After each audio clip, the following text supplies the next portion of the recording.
don't get discouraged. I'll tell you what we're going to do. We're going down to the Fields Employment Agency, and we'll apply for a job. Do you know those employment agencies are very, very peculiar people? When you walk in there, you've got to be entirely different than anybody else. Now, go in as though you didn't need a job. You know what I mean? Give them the impression that you're wealthy, you got plenty of money. They'll be begging you to take a job. Don't just walk in and say, mister, can I have a job? Be independent. You don't want a job. Do everything just the opposite to one looking for it. I'll walk in there and I'll speak my piece. Just do as I do. I'll show that guy that I don't need a job. That's it. But I need a job. Well, don't tell him that. In other words, I'll put on the stuff. Put on the stuff as though we don't like his place or anything else connected with him. Like it don't matter. That's it. Now, come on, you got the idea? Mr. Whitcup, I've got just the job for you, sir. Oh, that's good. You'll like this job. It pays very, very well. It's for one night only, of course. Oh, yes, sir. The salary is $50, sir. $50? That's right. You're a special doorman at a very ritzy hotel for the embassy reception. Do you like that? Yes, sir. Sounds exciting, doesn't it? Yes, sir. Now, let me see. $50 is a salary for one night, excepting that there's a few little deductions. You know what I mean? For instance, there's withholding tax of $12. Then there's the Social Security tax, $2.50. There's a federal old age insurance, $1.50. There's a state unemployment, $2. There's a union dues of $5.50, and $21.50 for your uniform. And of course, that makes $53. Even so, salary's $50, Mr. Whitcup. You owe me $3. Yes, sir. Gee, $50 a night. This is the best job I ever had. Thank you very much. So here you are, sir. The address is right. Pardon me. The address is right on this card, sir. Oh, thank you, sir. Well, we're doing very well. We're doing very well. We're doing very well. Oh. Yeah? Fields Employment Agency. Oh, yes.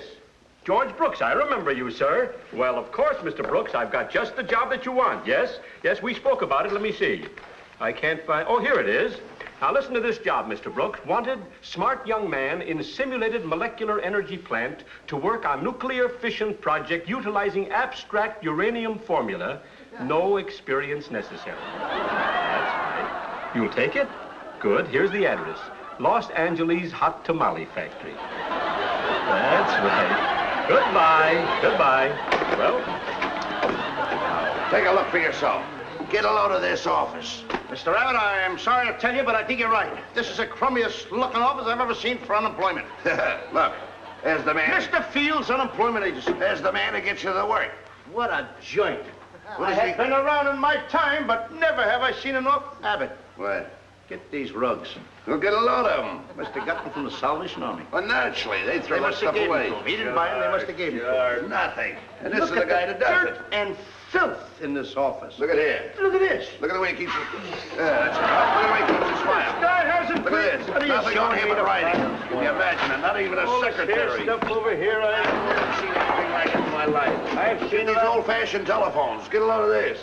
I beg your pardon, Mr. Abbott. Please. Would you like me to give you a job?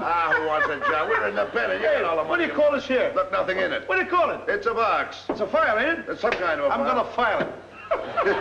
Mr. Fields, I have been in some wonderful joints, but this ain't it. Get a load of this.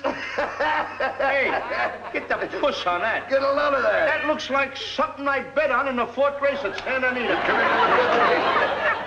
And he wants There's me, Abbott. get work for people. What do you call a thing like this? That's supposed to be a hall tree. No, That's a hall tree. This is a hall tree, That's yeah? a hall tree. Well, he picked out a fine place to plant it. Hey, get a With load all of this this. dirt No. and filth in Look here, at this here. it has to take root. Hey, look. Mr. Fields. Don't even empty. Unemployment agency. Terrible. I never... Excuse me. What a joint if I I've ever never saw seen one. anything like Out the window. Get it out. Just put it down. Put it down.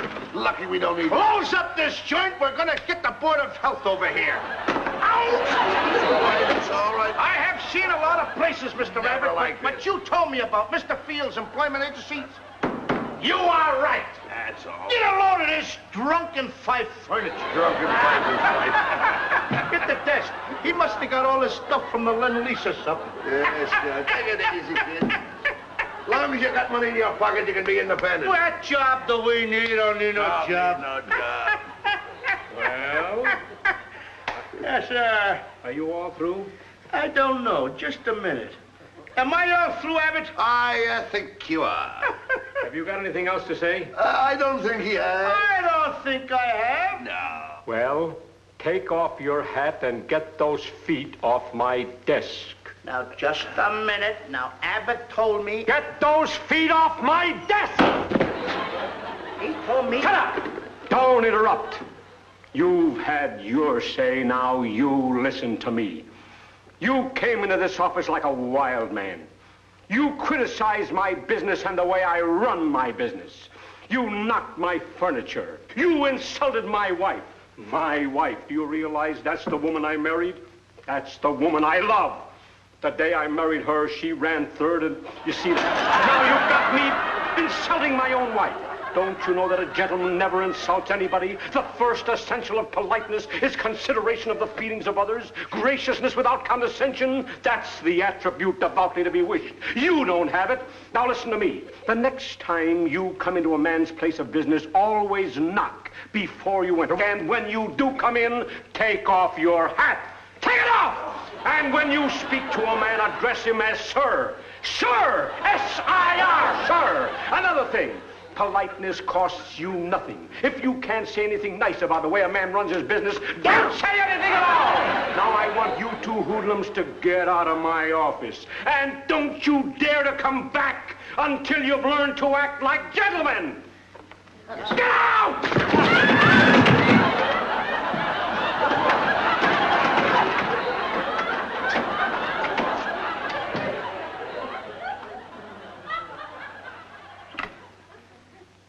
Hello? Deputy Crestview 6000.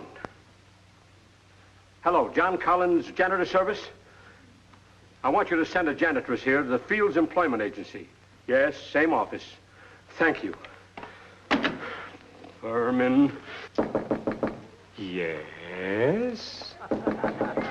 Come in. May we? Please do. Thank you. Mr. Abbott, come in. My, what a nice office. Lovely.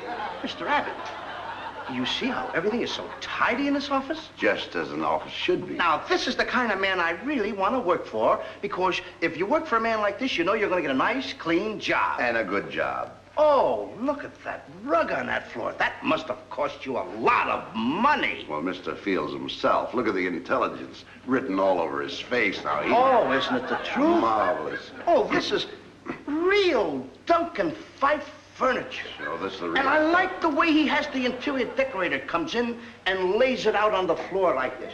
This is an odd way of decorating an office. It's marvelous. Mr. Fields, it is a pleasure to come here and get a job from you. Mm-hmm. Oh, just a minute. Oh, yes. Don't forget. Oh, look at Isn't this she picture. gorgeous? Isn't she beautiful? That must be your wife. This would have been the girl of my dreams had Yes. it not been your wife. If it is Well, your wife, isn't That's it? life. That's Mr. life. She must have been an inspiration to you. Say no more. Let me shake you by the hand. Oh, it's quite all right. Both of you. I want you to know that in this day and age, it's a pleasure to see boys who can take advice and benefit by it. You know, it takes courage, real intestinal fortitude to be able to admit openly when you're wrong. Boys, tell me, what can I do for you? You can drop dead. We got a job across the hall.